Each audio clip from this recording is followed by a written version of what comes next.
bibili po sa Baras. Hindi naman siguro sa high school. Kapag grade 6. No. Hawakan mo.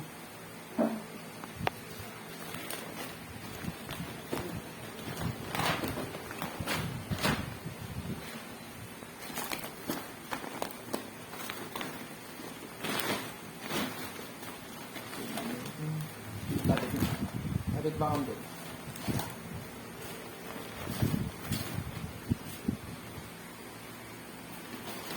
Ano, nayari na siya nung dinala dito? Naka-prepare na ito?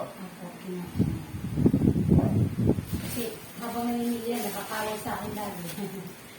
Ilan ang mga ganito, ilan ang bibilin ko. Ayan, ang sila.